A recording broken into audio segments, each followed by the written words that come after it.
तो last time हम लोगों ने शुरू किया था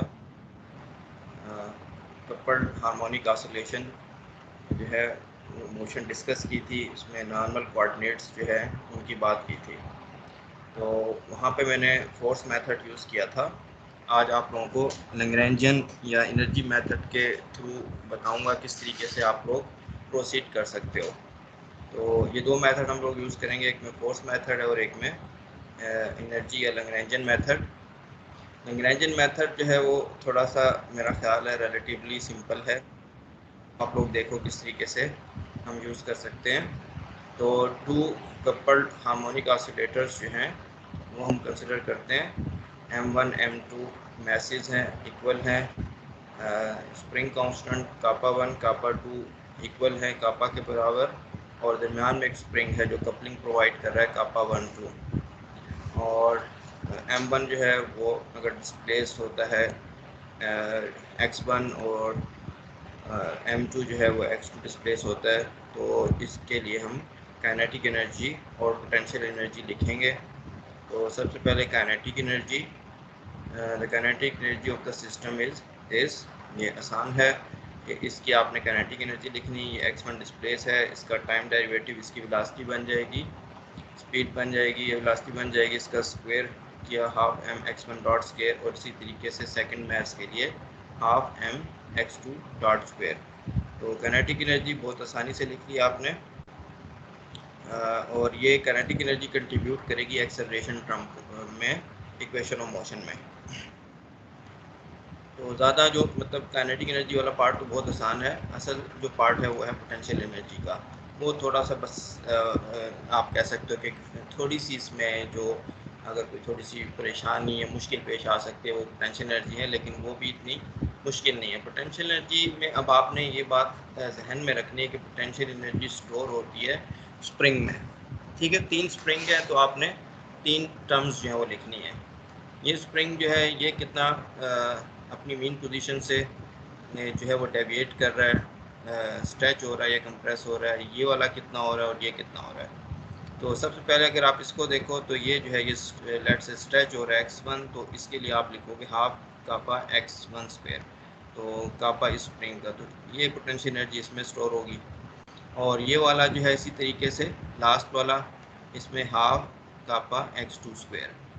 जबकि दरमियान वाला स्प्रिंग बस ये थोड़ा सा ट्रिकी पार्ट है। तो इसमें आप देखो कि यहाँ से ये x1 डिस्प्लेस हो रहा है और ये x2। ठीक है, तो इन दो का डिफरेंस आएगा। होल स्क्वायर में मैटर नहीं करता, आप x1 माइनस एक्स लिखो या x2 माइनस x1, तो इन दो का डिफरेंस आएगा। अगर तो ये दोनों सेम अमाउंट में डिस्प्लेस होते हैं तो स्प्रिंग कंप्रेस नहीं होगा। तो इनका जो है डिफरेंट अमाउंट होना ज़रूरी है ताकि स्प्रिंग कंप्रेस या स्ट्रेच हो। तो इस तरीके से ये जो दरमियान वाला स्प्रिंग है इसके लिए आएगा half kappa 1 2 x2 minus x1 whole square. तो बस ये आपको समझ आ गया, आगे सारी चीज़ आसान है। तो आपने देखा कितने आसानी के साथ आप काइनेटिक एनर्जी टर्म और पोटेंशियल एनर्जी टर्म लिख सकते हो। अच्छा जी, यहाँ पे क्या चीज़ आ रही है, कुछ किसी ने कुछ लिखा हुआ है। वालेकुम सलाम सर, ठीक है, चलो सही है। अच्छा,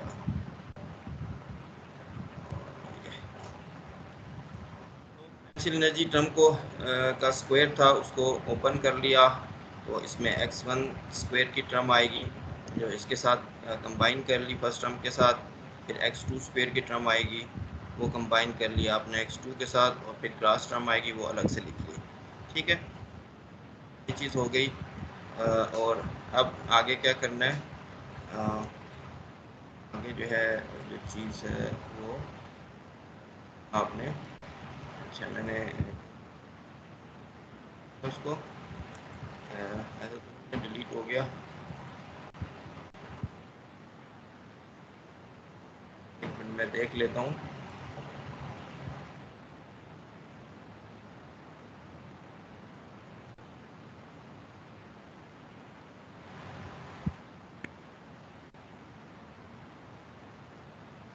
चला गया, ठीक सही है। तो ठीक है, अब आगे चलते हैं। लैग्रेंजियन आप बना सकते हो kinetic energy minus potential energy से, टी माइनस टू से, टी जो है काइनेटिक एनर्जी। और लैग्रेंज इक्वेशन ऑफ मोशंस जो हैं आपकी दो बन जाएंगी, एक x1 के लिए और एक x2 के लिए। तो इसमें पहले आप x1 वाला पार्ट देख लो। ये partial l by partial x1 dot अगर करते हो तो काइनेटिक एनर्जी टर्म से आप फ़ौरन से देख सकते हो कि ये जो चीज़ है ये क्या बन जाएगी, mx1 डॉट। और फिर इसका टाइम डेरिवेटिव ले ले तो आप, तो ये बन जाएगा mx1 डबल डॉट। तो ये आप देखो ये एक्सेलरेशन वाली टर्म बन जाती है काइनेटिक एनर्जी टर्म से। इसी तरीके से वही चीज़ आप 1 के लिए जो किया है 2 के लिए रिपीट कर सकते हो, तो आपके पास जो है mx2 डॉट बन जाएगी। अब पार्ट आता है कि लैग्रेंजियन का डेरिवेटिव रिस्पेक्ट टू जो डिस्प्लेसमेंट है वो लेना है। तो लैग्रेंजियन में पोटेंशियल एनर्जी जो है वो डिपेंड करती है इस पे, ठीक है। तो पोटेंशियल एनर्जी को वो आपने ध्यान में रखना है। एल को डिफ्रेंशिएट करते हो आप लोग रिस्पेक्ट टू x1। तो यहाँ से देख लो आप, ये आपके पास कापा प्लस कापा 1 2 आ जाएगा और एक माइनस साइन आएगा क्योंकि ये जो लैग्रेंजियन में माइनस यू से ये टर्म आ रही है, ठीक है। तो माइनस साइन भी आ जाएगा। इसी तरीके से फिर आप x1 देखो तो वो एक और जगह पे भी मौजूद है, वो है यहाँ पे। x1 का डेरिवेटिव लोगे तो ये बन जाएगा माइनस कापा 1 2 x2। तो इस तरीके से आपने डेरिवेटिव लिया लैग्रेंजियन के रिस्पेक्ट टू x1। सिमिलरली आप लैग्रेंजियन का derivative with respect to x2 ले लो तो ये वाली टर्म बन जाएगी आपकी, ठीक है। अब सारी चीज़ें तैयार हैं, लैग्रेंज इक्वेशन ऑफ मोशन में आप इसको पुट कर लो तो आप देखो ये बन जाएगा mx1 डबल डॉट यहाँ से, और ये वाली टर्म जो है यहाँ से। इसी तरीके से 2 के लिए भी आप यही चीज़ लिख सकते हो। और अब इसको थोड़ा सा आप रीअरेंज कर लो तो वही फॉर्म बन जाती है जो हमने फोर्स मेथड में बनाई थी। mx1 डॉट यहाँ पे x1 जो है ये आ गया आपका कापा के साथ, और 1 2 जो है ये। तो फोर्स मेथड में ये कि स्प्रिंग 1 जो है वो x1 कंप्रेस मतलब कंप्रेस या स्ट्रेच हो रहा है, जबकि जो 1 2 स्प्रिंग है दरमियान वाला वो x1 माइनस x2 जो है इनके डिफरेंस के हिसाब से स्ट्रेच या कंप्रेस हो रहा है, ठीक है। तो इस तरीके से ये आप चीज़ जो है इसको देख सकते हो 1 के लिए और यही 2 के लिए। तो बस ये लैग्रेंज मेथड में आपने इक्वेशन ऑफ मोशन बना ली। इसके बाद सारा प्रोसीजर वही है जो हम पहले भी फॉलो करते रहे। तो बस ये मैंने आपको बताना था लैग्रेंज मेथड। अब इस प्रॉब्लम को हम थोड़ा जनरल वे में डिस्कस करना चाहते हैं, बजाय इसके कि 2 हार्मोनिक ऑसिलेटर लें। अगर हम in general n harmonic oscillator लें कपल्ड जो है, तो उस प्रॉब्लम को हम कैसे डील कर सकते हैं। तो यहाँ पे मैं जो है वो लूँगा 2 ही हार्मोनिक ऑसिलेटर, लेकिन एक ऐसी लैंग्वेज डेवलप करूँगा, एक ऐसी नोटेशन में चीज़ों को लिखूँगा जो कि अप्लाई होगी जनरल केस के लिए भी, ठीक है, मोर देन 2 के लिए भी, हार्मोनिक ऑसिलेटर के लिए भी। तो अब नेक्स्ट हमारा टारगेट ये है कि हम general problem of coupled oscillation जो है उसकी तरफ चलते हैं। और उसमें आप चाहो तो जो हमने पहले फोर्स मेथड किया था इसके हिसाब से मैं आपको करके बताऊंगा कैसे इसको जनरलाइज कर सकते हो आप एन हार्मोनिक ऑसिलेटर के लिए, और फिर हम पोटेंशियल एनर्जी मेथड के हिसाब से भी देखेंगे। तो फोर्थ मेथड यूज़ करते हैं, वही चीज़ दोबारा से लिखते हैं जो 2 हार्मोनिक ऑसिलेटर के लिए हम लोगों ने लिखी थी, ये कपल्ड वाले के लिए। ये फोर्स की ये मैं इसको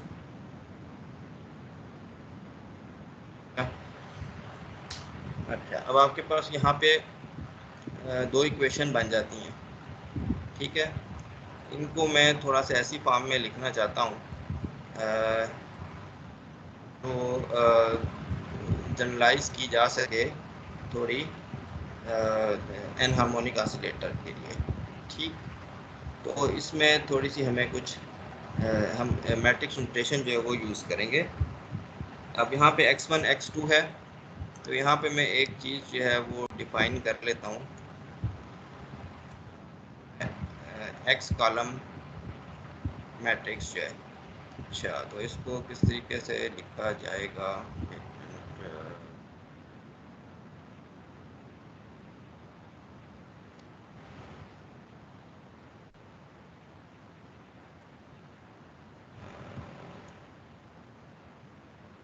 इसकी नोटेशन मैं इस तरीके से डालूंगा, ठीक है।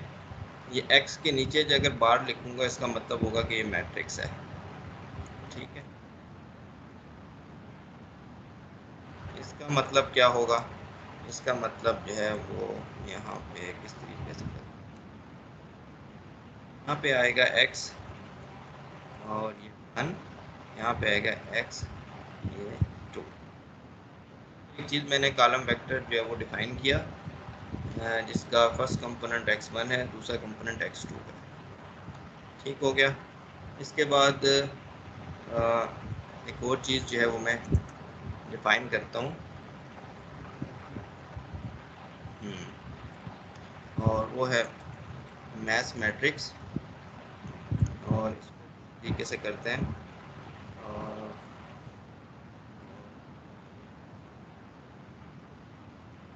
मैथ मैट्रिक्स है, और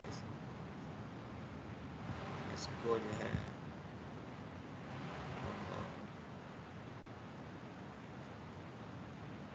तो यहाँ पे जो है ये आ जाएगा m, और यहाँ पे m। एस मैट्रिक्स बनाया मैंने, एक एक्स वेक्टर बनाया, और एक जो है वो स्प्रिंग कांस्टेंट वाला मैट्रिक्स बनाऊंगा मैं। इसको बड़े के से लिख लेते हैं, और इसमें आ जाएगा ये और ये और ये कोर मैट्रिक्स बना लिया हमने।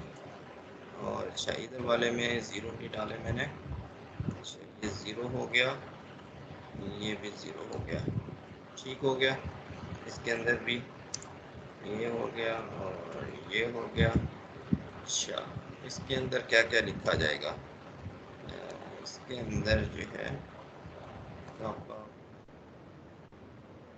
और बस पापा 1 2, और यहाँ पे माइनस 1 2, यहाँ पे जो है वो यही टर्म आएगी, ये तरीके से।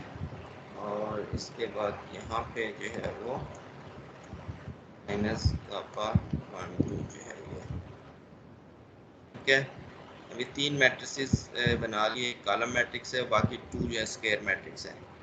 अभी जो ऊपर वाली इक्वेशन है मैं इसको मैट्रिक्स फॉर्म में लिखना चाह रहा हूँ, तो ये कैसे लिखी जाएगी तो देखते हैं कोशिश करके। ये इसके बाद जो है इसके ऊपर जो पावर है, शायद इसमें डबल डॉट जो है वो आ जाएगा। यहाँ से कॉपी कर लेते हैं ये,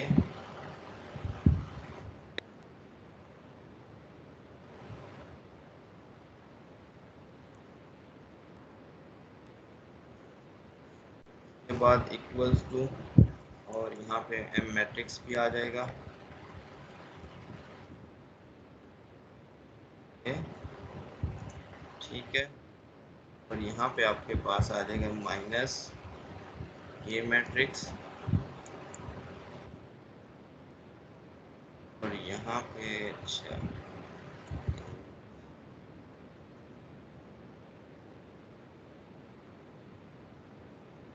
ऐसे, और यहाँ पे आपके पास ये आ जाएगा।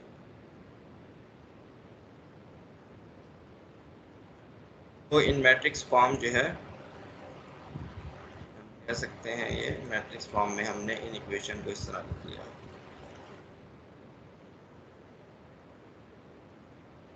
इन मैट्रिक्स फॉर्म ये चीज़ बन जाती है, जहाँ पे m जो है वो आपका ये है, x1 x जो मैट्रिक्स है वो ये है, और k मैट्रिक्स जो है वो ये है। अब इसको आप चाहो तो चेक भी कर सकते हो, तो थोड़ा सा इसको चेक करने की कोशिश करते हैं। ये आ जाएगा यहाँ पे x1 जो आपका ये आ गया, इस तरीके से, और यहाँ पे आपके पास जो है वो ये आ गया, और इसमें जो है ये दो डेरिवेटिव वाली चीज़ आ जाएगी इधर, इधर भी इसी तरीके से ये है।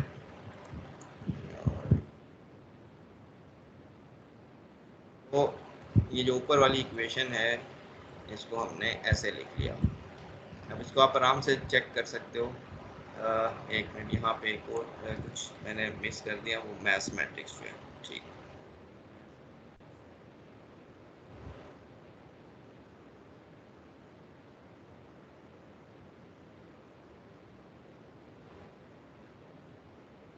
तरीके से, ठीक है।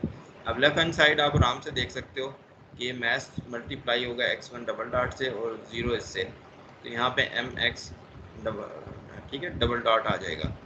और यहाँ पे ये k1 प्लस k12 जो है वो मल्टीप्लाई होगा x1 के साथ। तो आप अगर चाहो यहाँ पे इसको x1 को अगर कॉमन ले लो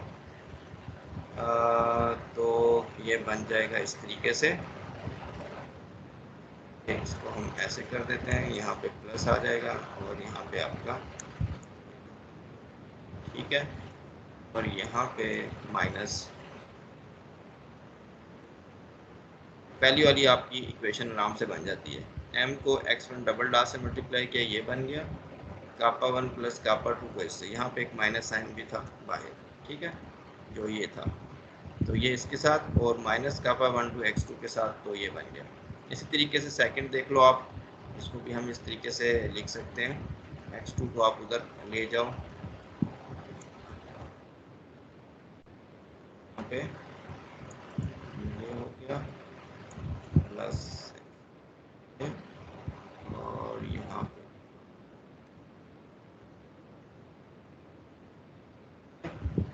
तो अब यहाँ पे माइनस कापा 1 टू मल्टीप्लाई होगा x1 के साथ, तो ये टर्म बन जाएगी, और ये वाली टर्म जो है वो आपकी यहाँ से आ जाएगी कापा 1 प्लस कापा 2 इस तरीके से। माइनस साइन की कुछ गड़बड़ लग गई यहाँ, मैंने माइनस साइन सही लगाया कि नहीं लगाया, मेरा ख्याल है माइनस साइन यहाँ पे ये प्लस हो जाएगा, ये आएगा इस तरह, ठीक है। दोबारा से कॉपी पेस्ट करके चेक कर लेते हैं, तो ये कर सकते हो कि हाँ माइनस साइन यहाँ पे है, अच्छा कैपा 1 2 के साथ माइनस साइन है, ठीक सही। इसका मतलब है यहाँ मैंने मैट्रिक्स जो है वो सही नहीं बनाया, ये इस तरीके से, और यहाँ पे भी माइनस साइन है, तो अब सही है ये कैपा 1 2 x2 के साथ माइनस साइन, कैपा x2 के साथ माइनस साइन 1 के साथ, ठीक है, बिल्कुल सही है, ठीक हो गया, अब सही बन गया ये। तो इस तरीके से आप ये दो इक्वेशन हैं, इनको कंबाइन करके मैट्रिक्स के फॉर्म में लिख सकते हो, और मैट्रिक्स फॉर्म में लिख सकते हो, तो यहाँ पे मैंने उसे कम्पैक्ट नोटेशन में लिख दिया, और ये इस तरीके से। तो अब सिचुएशन ये है कि अगर आपके एक से ज़्यादा इक्वेशन होंगी, तो यहाँ पे x1 x2 x3 x4 जितने ज़्यादा हार्मोनिक ऑसिलेटर होंगे वो आ जाएंगे, ठीक है। और इसी तरीके से x डबल डॉट भी वो निकालना कोई मुश्किल नहीं है। मैथ मैट्रिक्स जो है वो कैसे बनेगा, वो भी इसी तरीके से यहाँ पे आपने बनाना है कि मैथ मैट्रिक्स जो है इधर इसको देख के इक्वेशन को, ठीक है, यहाँ पे क्या हिसाब है उसके हिसाब से बनेगा।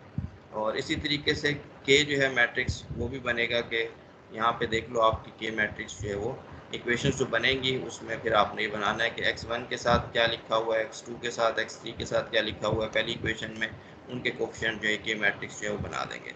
आगे चल के आप देखोगे कि लैग्रेंजियन फॉर्मूलिज्म में m और k को निकालना जो है वो ज़्यादा आसान होगा। तो इस तरीके से आप इसको लिख सकते हो। इसके बाद इसका जो सोल्यूशन है उसकी तरफ आते हैं। तो हमने सोल्यूशन देखे थे पहले, वो ये थे।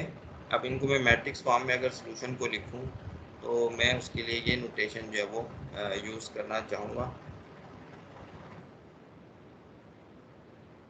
ये जो सोल्यूशन है वो हम यहाँ पे एक की मैं नोटेशन यूज़ कर लूँगा यहाँ पे, ठीक, तो मेरे नोट्स में एक की नोटेशन यूज़ हुई हुई है। और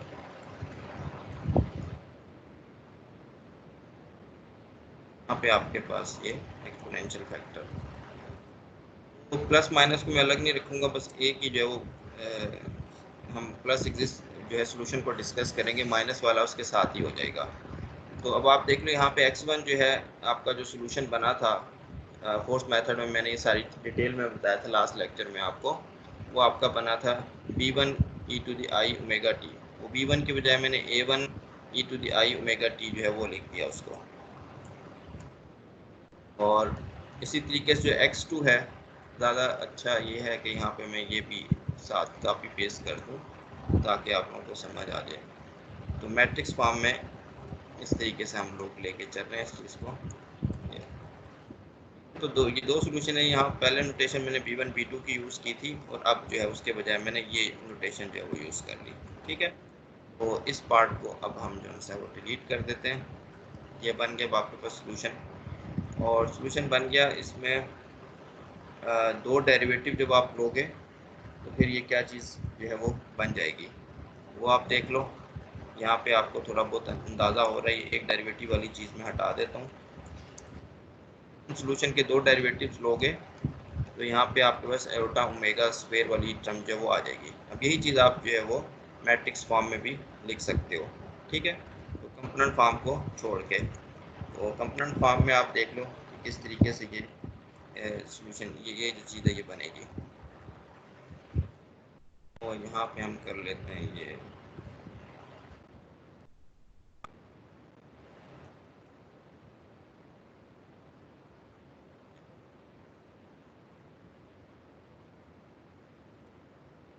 ये दोनों चीज़ें इसके अंदर आ गई मैट्रिक्स में, और यहाँ पे भी यही काम करना है। इसको हटा देते हैं, ये मैट्रिक्स बन गया और ये आपका बन गया।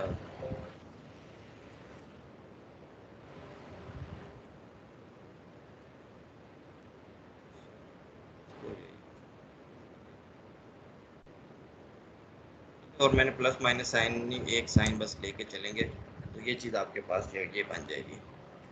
और इसको अगर आप थोड़ा सा और सिंप्लीफाई कर लो तो ये बन जाएगा आपके पास ओमेगा स्क्वायर आ जाएगा यहाँ पे, और आयोटा का स्क्वायर जो माइनस साइन। ठीक है, तो एक्स डबल डॉट जो है वो बराबर है माइनस ओमेगा स्क्वायर एक्स के। तो इसमें आप दोनों कंपोनेंट एट अ टाइम जो है वो डील कर रहे हो, तो ये वाली चीज़ मैं हटा देता हूँ और ये इस तरीके से। तो इस सोल्यूशन को यूज़ करते हुए इसके दो टाइम डेरिवेटिव आप लोगे तो ये चीज़ जो आपके पास बन जाएगी माइनस ओमेगा स्क्वायर ये वाली। ठीक, और अब आगे इससे चलते हैं, हम इस इक्वेशन को देखते हैं। ये जो इक्वेशन है इसको मैं नीचे ले आता हूँ। इसके अंदर अगर आप ये वैल्यू पुट कर देते हो तो फिर आपके पास क्या चीज़ बन जाती है, ये जो है ये। ठीक है,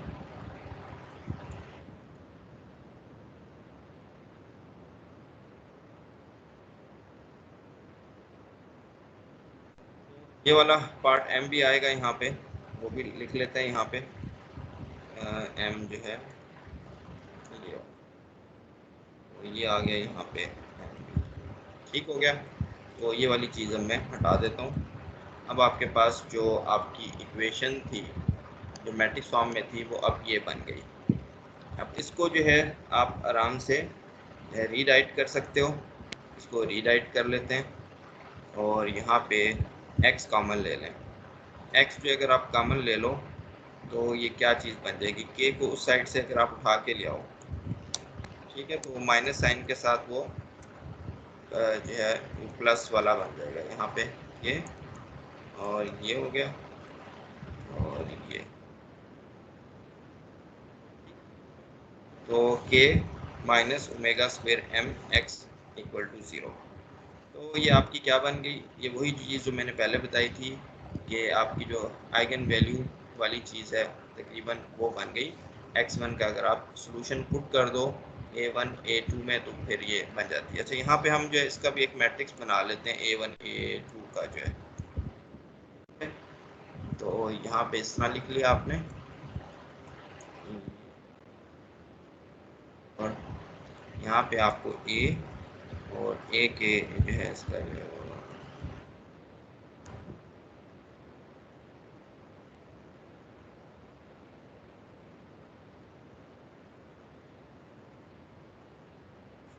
फिर नीचे जो है वो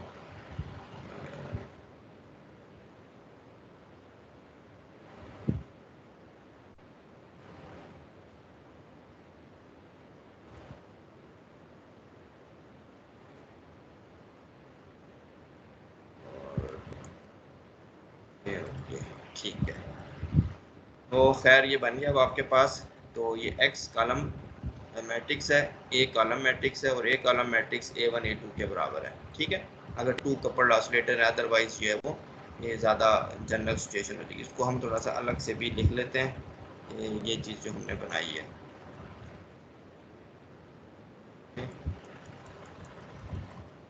ये मैट्रिक्स फॉर्म में ये सोल्यूशन हमने रिज्यूम किया हुआ है। और फिर ए जो है वो आपका, आप चाहे तो यहाँ पे लिख सकते हो आप, ए जो है वो हमारा ये है।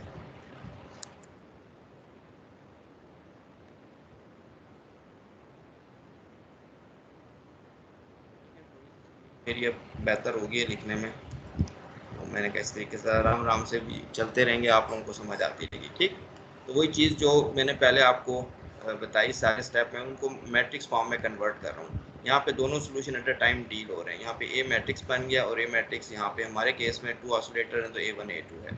ठीक है, तो एक्स का ये सोल्यूशन आपने वहाँ पुट किया और ये करते करते ये चीज़ बन गई। यही चीज़ जो है इसको अगर आप चाहो जो है इसकी एक्स की वैल्यू अगर पुट कर देते हो तो ऑसिलेटरी फंक्शन खत्म हो जाएगा, एक्स की जगह आपके पास ए आ जाएगा।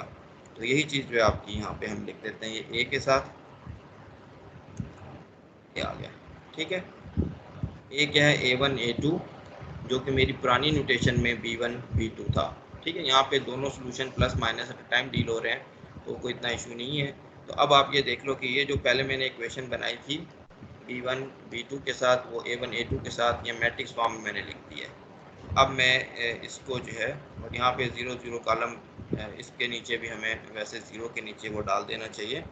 तो ये और ये और ये, ठीक है, ये भी एक मैट्रिक्स बन गया 0 0 वाला।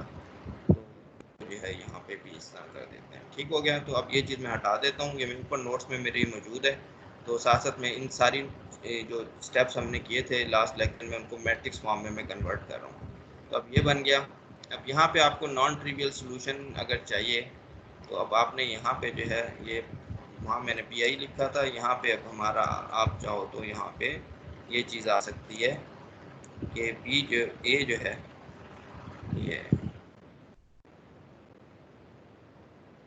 ये जो आपका नॉन ज़ीरो होना चाहिए। ठीक है, नॉन ज़ीरो होना चाहिए यहाँ पे। और ये जो है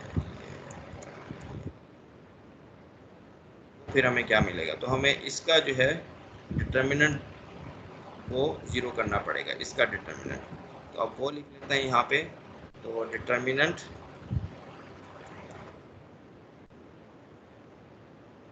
ऑफ दिस वन, इसके एक्स्ट्रा ब्रैकेट आ गई है ये, इक्वल टू ज़ीरो। तो ये है situation for non trivial solution. आपका ये जो चीज़ है ये ज़ीरो, ये नीचे बनी हुई है, इसको मैं हटा देता हूँ। अब ये हो गया आपके पास। अब डिटर्मिनेंट जो इक्वल टू ज़ीरो जब आप करते हो तो यहाँ पे आपको सॉल्यूशंस मिलेंगे। तो अभी आपने ध्यान में रखना है कि ये आपकी आइगन वैल्यू इक्वेशन बन गई है यहाँ पे। इसको जो है वो हम चाहे तो लिख भी सकते हैं, ई आइगन वैल्यू इक्वेशन, इसको जो है वो हम कर लेते हैं वैल्यू इक्वेशन, ये बन गई। ठीक है, और ऊपर एक और चीज़ थी वो सोल्यूशन, उसको लिख लेते हैं। ये सोल्यूशन जो है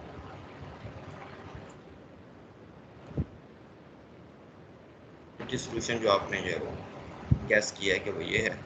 इसके बाद आइगन वैल्यू इक्वेशन बन गई।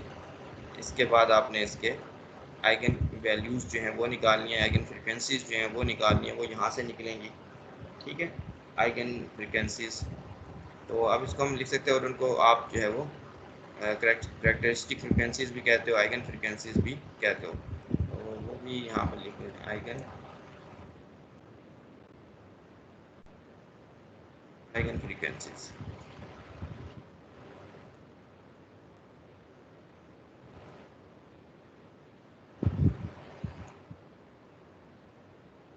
या करेक्टरिस्टिक फ्रिक्वेंसीज जो है, तो यहाँ पे आपके पास बहुत सारी जो है वैल्यूज़ आएंगी इन जनरल। तो यहाँ पे आप इस तरह समझो कि ओमेगा के जो सोल्यूशन निकलेंगे वो आएंगे आपके पास, ओमेगा 1 आएगा, ओमेगा 2 3 अप टू क्या आएगा, ये 2 हो गया। अगर हमारा तो दो हैं इसमें ऑसिलेटर तो 2 तक आएंगे। अगर इससे ज़्यादा का केस होगा तो उतनी ज़्यादा वैल्यूज आएंगी। कितनी आएंगी, जितने आपके ऑसिलेटर्स होंगे उतनी ही आएंगी। ठीक है, तो वो मैं यहाँ पे लिख देता हूँ n है। तो ये हो जाएगा n जो है और n number of oscillators. In general जितने ऑसिलेटर्स वाला केस आप करोगे उतने ही फ्रिक्वेंसीज आपको मिल जाएंगी। ठीक हो गया। तो ये सॉल्यूशन निकल आएंगे। तो अब ज़्यादा अच्छा है कि ओमेगा के नीचे एक सबस्क्रिप्ट डाल दिया जाए, ठीक है, जो बताए कि ओमेगा 1 सॉल्यूशन है, ओमेगा 2 है, ओमेगा 3 है, ओमेगा 4।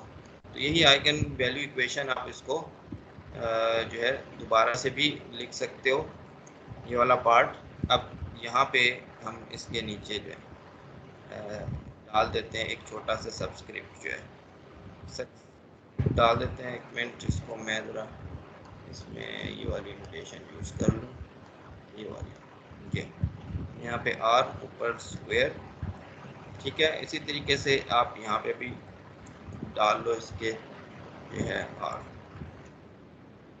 रेफर करेगा कि कौन से वाला सॉल्यूशन जो है आपका, ठीक है, कौन से वाला सॉल्यूशन। आर की वैल्यू जो है वो जाएगी फ्रॉम 1 2 3 करते करते एन तक। अब तो इसको टाइटल इसका बना देते हैं, ये आइगन फ्रिक्वेंसी है तो ये आइगन वेक्टर। अब आइगन वेक्टर अगर आपने निकालने हैं तो यहाँ से आइगन वेक्टर या नॉर्मल मोड्स जो हैं, ठीक है, नॉर्मल मोड्स अगर आपने निकालने उसका दोनों का ताल्लुक है आप तो वो आगे चल के करेंगे डिस्कस। तो यहाँ पे जो है यही चीज़ आर वाली, अब सब्सक्रिप्ट आर की मीनिंग्स आपको समझ आ रहे हैं कि वो क्या है। बहुत सारी फ्रिक्वेंसीज के जो सोल्यूशन है वो ऐसे हैं, ठीक है। तो मेगा आर पर ये तो वैसे लिखने की ज़रूरत नहीं है, लेकिन वैल्यूज हाँ मेरा ख्याल है और तमाम ओमेगा आर जो है ये सेटिस्फाई करेंगे। तो अगर आइगन वेक्टर्स आपने निकालने हैं तो फिर आपने यहाँ पे ओमेगा 1 पुट करोगे तो A1 वेक्टर जो है वो आपको मिल जाएगा। अब A1 वेक्टर जो है इसके दो कंपोनेंट हैं, ठीक है, A1 A2 करके। तो ये R जो है ये एक लेबल आपका फ्रिक्वेंसी के हिसाब से है, और इसके अंदर जो ऑसिलेटर्स की वजह से A1 A2 है वो मैंने आप लोगों को पहले से बता दिया। तो वो क्या चीज़ है वो आपको बताइए, A1 A2 जो है, ठीक है, इस तरीके से। तो यहाँ तक हम पहुँच गए, हमने आइगन फ्रिक्वेंसीज की बात कर ली, आइगन वेक्टर बना लिए। अगर जनरल हमें कोई प्रॉब्लम मिलेगा तो हम इस तरीके से उसको प्रोसीड कर सकेंगे। तो हमने ये पहले से निकाले हुए हैं, ओमेगा 1 क्या निकलता है, ओमेगा 2 जो है वो क्या निकलता है। तो इसके बाद आपके पास जो सोल्यूशन है उसको फिर आप इस तरीके से लिख सकते हो। ये मैंने लिखा था पिछली दफ़ा कि x1 सोल्यूशन जो है वो इस तरीके से होगा। यहाँ पे हमारे पास दो फ्रिक्वेंसीज़ हैं, तो यहाँ पे एक दफ़ा 1 आएगा, एक दफ़ा 2 आएगा, ठीक है। इसी तरीके से ये है। तो इसको भी मैट्रिक्स फॉर्म में अब आप लोग इस तरीके से लिख सकते हो कि x जो है, चलो अब मैं इसको मैट्रिक्स फॉर्म में लिखने की कोशिश करता हूँ कि यहाँ पे जो हमारा सॉल्यूशन था, ये सॉल्यूशन था, इसको नीचे ले आते हैं और ये, ठीक है। अब इनके ऊपर जो आपके लेबल आ गया, आर का लेबल आ गया। तो यहाँ पे जो है ये समझो कि आपके पास ये नीचे जो एक आर आ गया, ठीक हो गया, और इसके करस्पॉन्डिंग जो ये है यहाँ पे ये एक आर आ गया। तो सॉल्यूशन हमारा जो है वो ये बन गया, ठीक है। तो अब ये जो सॉल्यूशन है तमाम फ्रीक्वेंसीज के, इनका लीनियर कम्बिनेशन जो है वो भी सॉल्यूशन होगा। तो उसमें जो है यहाँ पे आप समेशन जो है वो डाल सकते हो। तो समेशन डाल लेते हैं, तमाम फ्रीक्वेंसीज के सॉल्यूशन का लीनियर कम्बिनेशन बनेगा। तो वो समेशन जो है वो हम डाल लेते हैं यहाँ पे, कहाँ पे है समेशन, ये है शायद, ठीक है सर। तो ये समेशन आ गई, इसमें आर पे सम होगा फ्रॉम 1 to n जो है, ठीक है। और ये आपके पास है ये चीज़, तो ये आपका सॉल्यूशन बनेगा। इसको हम x जो है वो कहेंगे, जो ऊपर से x जो है मैंने अभी था वो ये वाला जो फ्रीक्वेंसी के हिसाब से सॉल्यूशन लिखा था, अब बहुत सारी आ गई, तो उनका लीनियर कम्बिनेशन जो है वो आपका सॉल्यूशन बन जाएगा। पे नीचे जो है ये 1 था, ठीक, ठीक है। तो R1 to n यहाँ पे जो जो फ्रिक्वेंसी उसके हिसाब से सॉल्यूशन है, उनका लीनियर कम्बिनेशन ये बन जाएगा। तो इसको जो है, इसमें थोड़ी सी एक इम्पोर्टेंट चीज़ है कि यहाँ पे ये ए आर जो है ये उस तरीके से नॉर्मलाइज नहीं होते इसमें थोड़ी सी फ्रीडम आपके पास रह जाती है, और वो मैं उसकी बात करूँगा। मुझे समझ नहीं आ रही कि मैं किस तरीके से वो चीज़ आपको बताऊँ। खैर, ये 2 सॉल्यूशन तो मैंने लिख दिए, तो अब इस चीज़ को मैं डिलीट कर देता हूँ। ये पहले जो मैंने किया था, अब ये हमारे पास सिचुएशन ये आ गई। ये बहुत सारी फ्रिक्वेंसीज हमने निकाल ली, फिर उसके करस्पॉन्डिंग आइगन वेक्टर जो है वो भी हमने निकाल लिए, और फिर उनका लीनियर कम्बिनेशन आपका सोल्यूशन है। ठीक है, तो ये चीज़ यहाँ पे बन गई है। तो यहाँ पे देखो आप, मैंने आइगन वेक्टर जब निकाले तो उसमें फिर मज़ीद हमने ये देखा कि ये जो चीज़ें हैं ये आपस में रिलेटेड हो जाती हैं। ठीक है, ये जो है कोफिशिएंट्स आपस में रिलेटेड हो जाते हैं, और वो हमने देखे थे ये B11 और B2। ठीक है, एक दफ़ा हमने एक फ्रिक्वेंसी वाली इक्वेशन में पुट करके देखा और फिर दूसरे में करके देखा, तो ये कोफिशिएंट आपस में रिलेटेड हो जाते हैं। तो ये एक इम्पोर्टेंट चीज़ है, ये मैंने रिलेशन, उसके बाद जो सोल्यूशन बने थे वो ये बना था। ठीक है, ये ऊपर वाली चीज़ मैं डिलीट कर रहा हूँ यहाँ से। तो हमारे जो सोल्यूशन थे वो फाइनली ये बन गए थे। तो इसके अंदर आप देख लो कि ये एक B1 B2, ठीक है, इसमें जो आपको ए वेक्टर के अंदर A1 A2 था वो आपस में रिलेट हो गया एक फ्रिक्वेंसी के लिए। ठीक है, तो वो इंडिपेंडेंट है। इसी तरीके से B2 B1 अगर दूसरा सोल्यूशन था वो भी आपस में रिलेट हो गया। तो इस तरीके से यहाँ पे ये आ गई जनरल सोल्यूशन। तो ठीक है, सही। अब हम डिस्कशन को लेके चलते हैं नॉर्मल कोऑर्डिनेट्स की तरफ। नॉर्मल कोऑर्डिनेट्स के लिए मैंने आप लोगों को यहीं से हिंट बता दिया था कि वो कैसे हमें पता चलेंगे। नॉर्मल कोऑर्डिनेट्स जो हैं वो ऐसा सिस्टम होता है जहाँ जो कि डिकपल कर देता है मोशन को। ओमेगा 1 वाली और ओमेगा 2 वाली को डिकपल कर देगा। तो ऐसे कोऑर्डिनेट्स फाइंड करने हैं जो कि ओमेगा 1 और ओमेगा 2 को अलग से बता दें। तो उसमें मैंने आपको ये बताई थी ऑब्जर्वेशन कि अब आप देख सकते हो इस चीज़ को यूज़ करते हुए, ठीक है, आइगन वेक्टर इक्वेशन को यूज़ करते हुए कि इन दोनों का सम अगर मैं करता हूँ ना तो ये ओमेगा 1 वाला फैक्टर कैंसिल हो जाएगा। ठीक है, ये देखो आप, ये वाला कैंसिल हो जाएगा, लेकिन ये जो है ओमेगा 2 वाला फैक्टर कैंसिल नहीं होगा। इसी तरीके से अगर इन दो का डिफरेंस लूँगा मैं, तो फिर ये आपका ओमेगा 1 वाला फैक्टर जो है वो कैंसिल नहीं होगा, लेकिन ये 2 वाला कैंसिल हो जाएगा। यहाँ से आपको गेस मिल रहा है कि ऐसे कोऑर्डिनेट सिस्टम हम डिफाइन कर सकते हैं जो जिसमें इनको ऐड करके और सब्ट्रैक्ट करके, जिसमें या तो ओमेगा 1 आएगा या ओमेगा 2। ठीक है, तो यहाँ पे फिर वो चीज़ मैंने जो है की थी कि x1 और x2 को अगर मैं सब्ट्रैक्ट कर दूँ तो ये क्या बन जाएगा। अच्छा, x1 माइनस x2 को सब्ट्रैक्ट करो, तो इसको हमने बना लिया। अच्छा, इसको सब्ट्रैक्ट करेंगे तो ये ओमेगा 1 वाला बच जाएगा, तो इसका नाम मैंने ईटा 1 लिख दिया। अब सब्ट्रैक्ट करने से ओवरऑल एक अननोन तो आप लिखोगे जो कि फिक्स नहीं होगा। तो यहाँ पे खैर मैंने फिर x1 और x2 की वैल्यू यहाँ से पुट करके भी थोड़ा बहुत आप लोगों को बताने की कोशिश की है कि ये चीज़ बन जाती है। इसके बाद इन दोनों को मैं ऐड करूँगा तो ओमेगा 1 वाला फैक्टर ख़त्म हो जाएगा, ओमेगा 2 वाला रहेगा। तो यहाँ पे यानी एक ऐसा कोऑर्डिनेट डिफाइन किया जा सकता है जो इनकी एडिशन के साथ रिलेटेड है, यानी x1 प्लस x2। ठीक है, और ये ईटा के साथ कैसे रिलेटेड है, यहाँ पे एक आर्बिट्रेरी कांस्टेंट भी मौजूद हो सकता है। तो x1 प्लस x2 में आप देखो सिर्फ ओमेगा 2 का जो फैक्टर है वही मौजूद है यहाँ पे, इनको अगर हम ऐड कर लें। तो खैर यहाँ पे जो है थोड़ी सी कन्फ्यूजन हो सकती है कि मैं यहाँ पे ए नहीं लिखा ऊपर वाले सोल्यूशन के हवाले से, तो आप चाहो तो वो लिख सकते हो यहाँ पे A1, और इसी तरीके से यहाँ पे जो है ये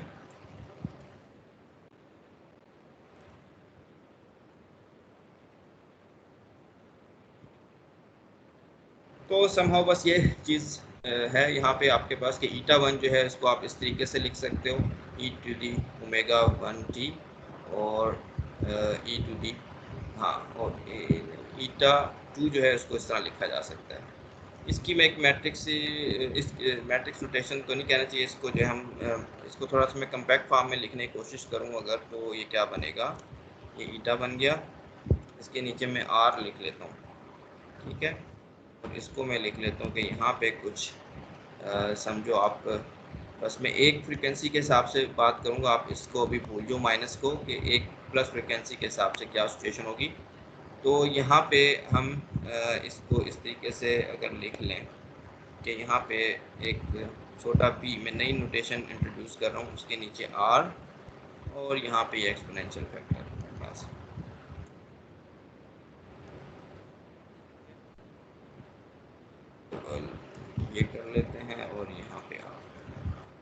एक तरीके से मैंने ये दोनों चीज़ें जो है आपकी लिख दी यहाँ पे, ठीक है। ये जो कोफिशिएंट था 2a1 b1 वगैरह वो सारा मैंने इस तरीके से एडजस्ट कर दिया।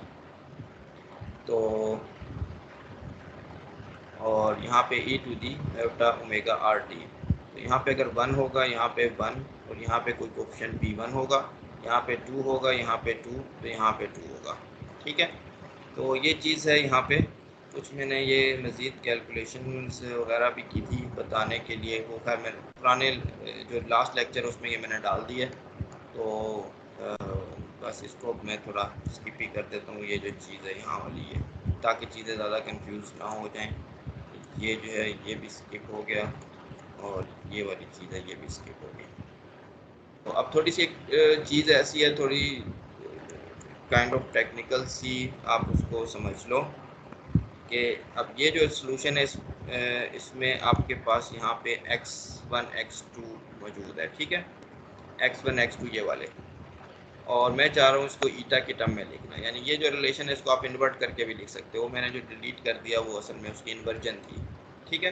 तो मैं x को लिखना चाहता हूँ ईटा की टर्म में, तो यहाँ पे आप समझो कि मैं असल में तो ये ए आर जो है इसकी थोड़ी सी मेरी डेफिनेशन कर लेता हूँ, ठीक है। तो इस तरीके से कि ये जो है इक्वल्स टू,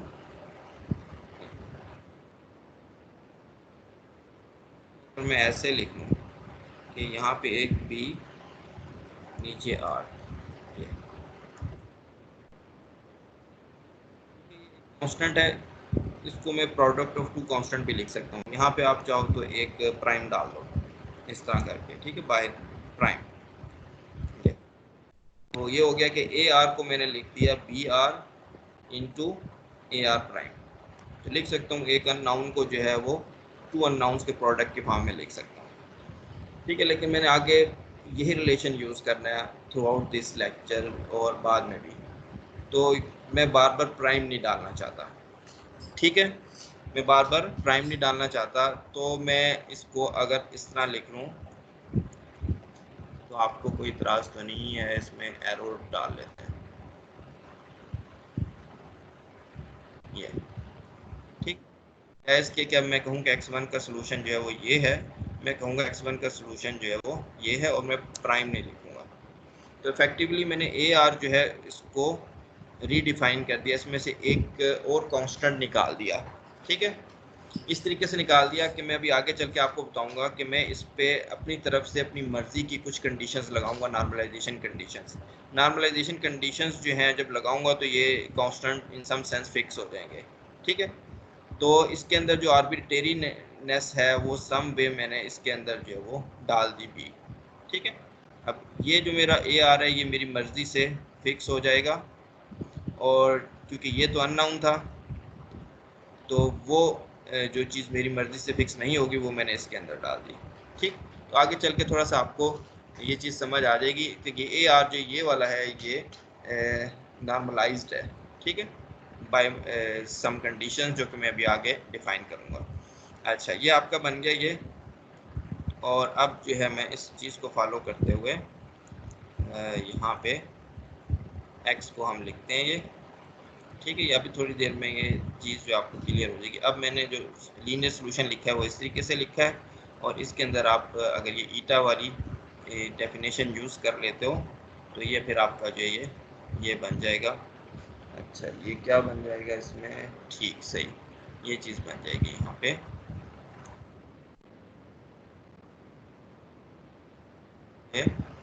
और यहाँ पे ईटा,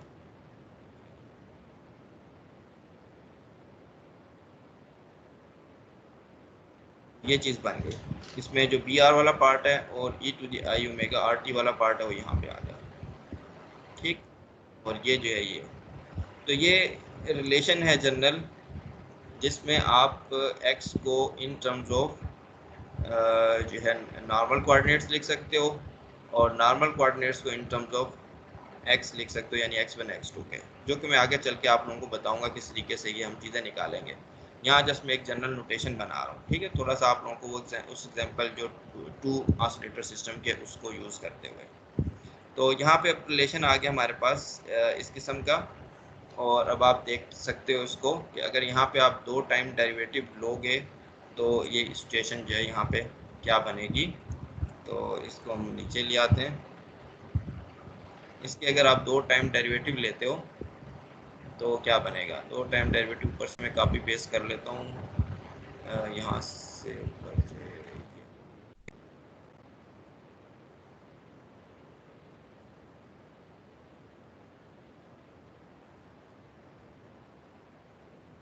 इसको करते हैं कॉपी पेस्ट और यहाँ पे दोनों साइड के 2 टाइम डेरिवेटिव जो हैं वो आपने जो है वो लेने हैं।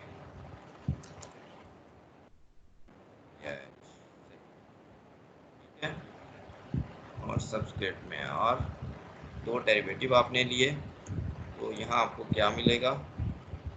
यहाँ पे यही टर्म आएगी और 2 डेरिवेटिव की वजह से ये फैक्टर जो है ये आएगा यहाँ पे।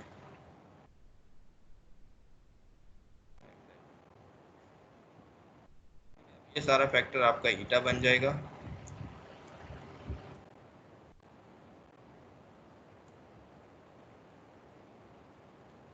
और ये जो स्क्वायर है ये ओमेगा आर पे स्क्वायर आ जाएगा और आयोटा जो है वो माइनस साइन दे देगा। तो फाइनली आपके पास जो इक्वेशन बन गई वो बन गई हार्मोनिक ऑसिलेटर की, सिंपल हार्मोनिक ऑसिलेटर की। ये बाय डेफिनेशन ईटा आर को करना चाहिए क्योंकि ईटा आर क्या है, नॉर्मल मोड्स हैं। तो इनका अगर 2 डेरिवेटिव लेंगे तो फिर ये बस minus omega square eta r बनेगा। ठीक है, अनकपल्ड है। R1 का ताल्लुक R2 के साथ नहीं है, कोई मिक्स टर्म नहीं है। ठीक, तो ये चीज़ आपकी यहाँ पे बन गई और ये चीज़ मैंने यहाँ पे ड्राइव की थी पीछे जो है वो प्रॉब्लम में, इनको ऐड सब्ट्रैक्ट करके आखिर में जो बनाई थी वो मैंने यहाँ पे बना दी। ठीक है, कि ईटा 1 जो है वो माइनस ओमेगा 1 स्क्वायर ईटा 1 ये भी यहाँ से आ जाएगा और ईटा 2 जो है वो ईटा 2 स्क्वायर। तो ये सारी चीज़ जो है आपकी यहाँ पे सम हो गई इस नोटेशन में। तो ये ख़त्म हो गया। अब आगे चल के कुछ जो है वो नॉर्मलाइजेशन और इन चीज़ों की तरफ हम चलेंगे। तो ये चीज़ हो गई। अच्छा, अब आगे है कि इनको किस तरीके से अब हम हाँ, सिंपल हार्मोनिक ऑसिलेटर इसको लिख लेते हैं, सिंपल हार्मोनिक ऑसिलेटर वाली। मैं सॉल्यूशन की तरफ आता हूँ, नॉर्मलाइजेशन की तरफ। तो नॉर्मलाइजेशन वो किस तरीके से आपने करनी है। तो इसके लिए हम शुरू करेंगे आइगन वेक्टर इक्वेशन से। आइगन वेक्टर तो यहाँ पे टॉपिक का कुछ नाम लिख लेते हैं, नॉर्मलाइजेशन जो है। ठीक है, नॉर्मलाइजेशन ये हो गया नॉर्मलाइजेशन।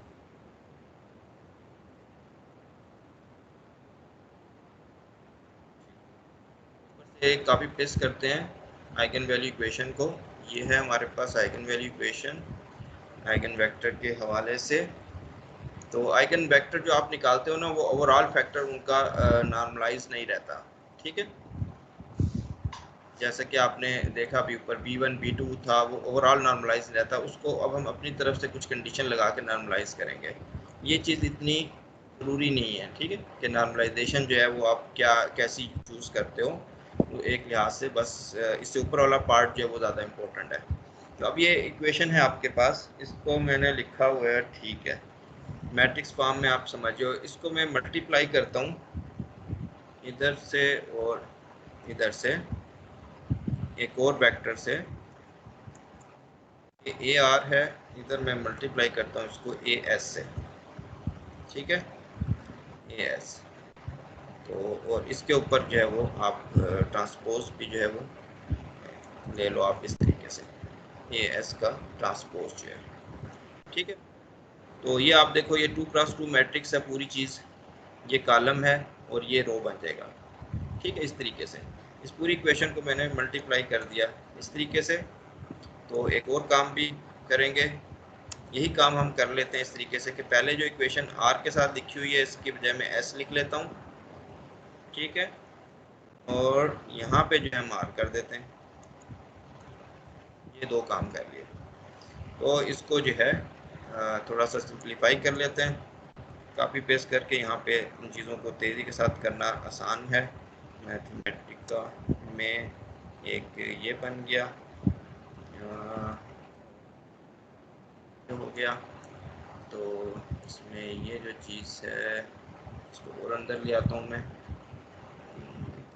ये के के साथ आ जाएगी और यहाँ से ए आर जो है वो ये आपका इधर से भी आ जाएगा, ये इस साइड से इधर आ जाएगा और ये वाली जो चीज़ है ये इस साइड से इधर आ जाएगी।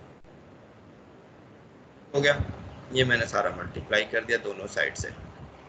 इसी तरह का काम जो है वो नीचे भी कर लेते हैं। नीचे आप यही काम करोगे तो क्या चीज़ बनेगी, यहाँ पे आर है वहाँ पे एस, यहाँ पे एस है वहाँ पे आर, और यहाँ पे भी एस, और यहाँ पे एस, और यहाँ पे। तो आपने आइगन वेक्टर इक्वेशन लिखी आर के साथ और एक आइगन वेक्टर मल्टीप्लाई कर दिया एस के साथ ट्रांसपोज लेके, और इसी तरीके से फिर एस के साथ लिखी और मल्टीप्लाई कर दिया विद आर। इसको आपने थोड़ा सिंप्लीफाई कर लिया तो अब ये स्टेशन बन गई। अब यहाँ पे आप लोग ये चीज़ इसको मैं थोड़ा सा कंपोनेंट फॉर्म में करके आपको बताऊंगा। अब इन दो इक्वेशंस को मैं ऐड और सब्ट्रैक्ट करूँगा, ठीक है। ऐड और सब्ट्रैक्ट करूँगा तो ये दो टर्म्स आपस में कैंसिल हो जाएंगे। अब जो इनकी कैंसिलेशन, ये दोनों टर्म्स आपस में बराबर किस तरीके से हैं वो मैं आपको समझा दूंगा। वही चीज़ अप्लाई होगी यहाँ पे भी कि ये दो टर्म भी सेम होगी। तो इस चीज़ को देखते हैं कि नेक्स्ट टास्क हमारा ये है कि ये वाली जो टर्म है ये किस तरीके से बराबर है,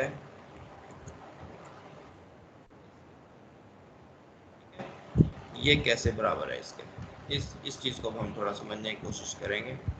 तो ये जो आपका यहाँ पे क्वेश्चन मार्क डाल देते हैं, आपकी अप्लाई होगी एम के लिए भी। एम के लिए भी आप जो है वो इसको देख लेते हैं हम लोग। एम के लिए भी एम और एम, ये ठीक है। तो इसको समझने के लिए इस मैट्रिक्स नोटेशन के बजाय मैं इसको अगर कंपोनेंट फॉर्म में लिखूं तो उससे आपको ये बात ज़्यादा समझ आ जाएगी। दोनों के लिए आर्गूमेंट सेम है, तो इसको लेके चलते हैं। ये मैट्रिक्स फॉर्म है आपकी, और मैट्रिक्स फॉर्म इसकी थोड़ी सी मैं आपको बना के बताने की कोशिश करता हूँ। तो यहाँ पे कोशिश करते हैं किस तरीके से ये आ जाएगी, इस तरह, ठीक है। तो थोड़ा सा अपने जहन में ऐसी चीज़ बना लो इसकी कि ये हो गया यहाँ पे ये और ये, और फिर यहाँ पे जो है वो आपका ये है, इस तरह की शक्ल है इसकी। ये ट्रांसपोज लेने, ये जो है कॉलम वेक्टर है, ये हमारे केस में 2+2 स्क्वायर मैट्रिक्स है, और ये क्या है, ये ट्रांसपोज की वजह से ये रो बन गया। तो अभी पूरी जो चीज़ है ये क्या बन जाएगी, ये एक नंबर बन जाएगी, ठीक है। पूरी की पूरी चीज़ जो है ये नंबर बन जाएगी। तो इसमें हाँ, अब इसको आप जो है वो कंपोनेंट फॉर्म में हम लिख सकते हैं इसको। तो कंपोनेंट फॉर्म में इसको किस तरीके से लिखेंगे, अब मैं ये सोचूं कि आप लोगों को कैसे ये चीज़ जो है बता दूँ। कंपोनेंट फॉर्म में भी बताया जा सकता है इसको, और तो इसको कैसे बताया जाए, कैसे बताया जाए इसको। चलो, ये पूरी चीज़ जो है ये नंबर बन गई। अब अगर ये नंबर है, मैट्रिक्स नहीं है, तो इसका अगर मैं ट्रांसपोज ले लूँ तो कोई मसला तो नहीं होगा ना, ठीक है।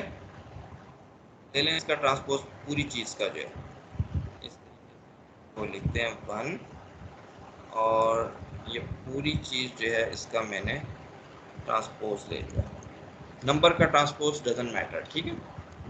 ये रो, ये स्क्वायर मैट्रिक्स, ये कॉलम, इसको आप देख सकते हो कि पूरी की पूरी चीज़ एक नंबर बन जाएगी, मैट्रिक्स नहीं रहेगा।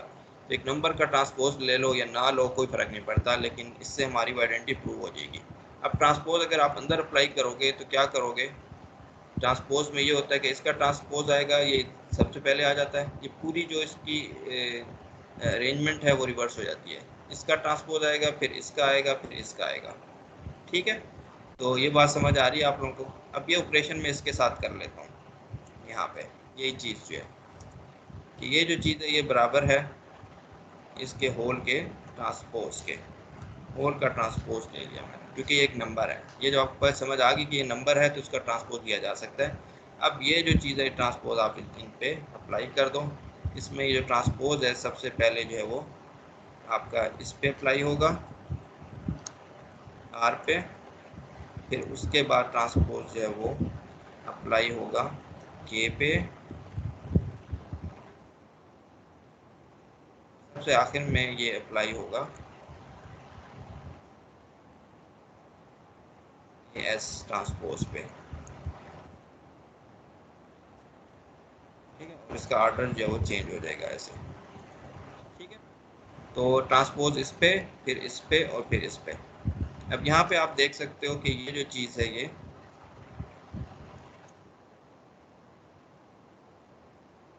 इसका ट्रांसपोज तो हम लिख सकते हैं, ब्रैकेट हटा देता हूँ, ये बन गया के का ट्रांसपोज। इसको भी इसी तरीके से बगैर ब्रैकेट के, यहाँ पे दो ट्रांसपोज हैं वो एक दूसरे को कैंसिल कर देंगे, तो यहाँ पे ट्रांसपोज जो है आपका ख़त्म हो जाएगा। ठीक है, अब आप देखो जो चीज़ हमने प्रूव करनी है वो तकरीबन तैयार है। A R transpose A S transpose के बराबर, और ये सिर्फ ये रह गया कि के का ट्रांसपोज के बराबर है कि नहीं। तो ये इन जनरल के का ट्रांसपोज के बराबर होता है। ऊपर आप के की फॉर्म भी देख सकते हो। ठीक है, के की फॉर्म देख लो आप, ऊपर कहीं मैंने लिखी है उसमें भी आपको ये चीज़ नज़र आ जाएगी। ये जो है के ये इन जनरल ट्रू है। लैग्रेंजियन मेथड में ज़्यादा आसानी के साथ ये मैं बात बता सकूँगा कि के और मैट्रिक्स एम जो है दोनों ही सिमेट्रिक होते हैं, यानी इनका ट्रांसपोज इनके बराबर होता है। तो ये चीज़ हम यहाँ पे भी लिख सकते हैं। अगर चाहो आप जो है इसको या नीचे ही लिख लेते हैं, चलो नीचे ले जाते हैं इसको। तो के और एम दोनों जो हैं वो सिमेट्रिक हैं, तो ये इनके ट्रांसपोज इनके बराबर हैं। ठीक, तो यहाँ पे अब हम जो है लिख लेते हैं कि के का ट्रांसपोज और एम का ट्रांसपोज जो है वो इसके बराबर होगा।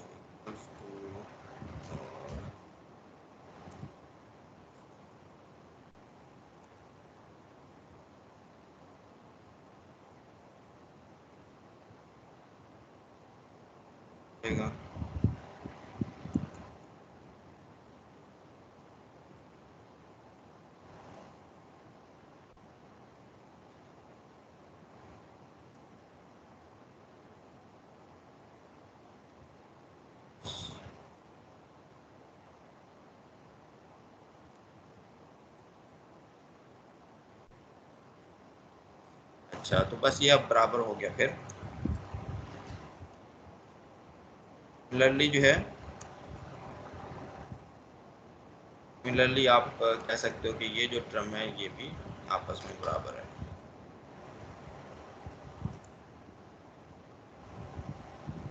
तो इसके इस प्रूफ में जो चीज़ थी इम्पोर्टेंट वो ये थी कि एम और के मैट्रिक्स जो है वो सिमेट्रिक मैट्रिसेस हैं, इनका ट्रांसपोज इसी के बराबर होता है। ठीक है, ये वाला मैंने, तो के का ट्रांसपोज के एम का एम के, तो ये जो चीज़ ऊपर है ये दोनों बराबर हैं। ठीक हो गया। तो अब हम फिर दोबारा अपनी इक्वेशन की तरफ आ जाते हैं। अगर ये चीज़ बराबर है तो इन दो को अब हम सब्ट्रैक्ट करेंगे। अब इनको जो है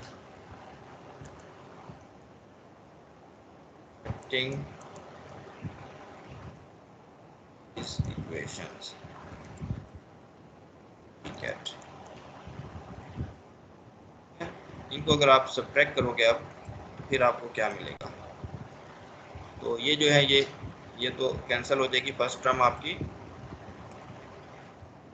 टर्म कैंसिल हो जाएंगी ये दोनों, और ये दो जो है इनमें क्योंकि ओमेगा आर ओमेगा एस है, ये आपके इस तरीके से आ जाएंगे कि इसको मैं ऐसे लिख देता हूँ माइनस ओमेगा एस ब्रैकेट, और ये चीज़ बन जाएगी इसकी।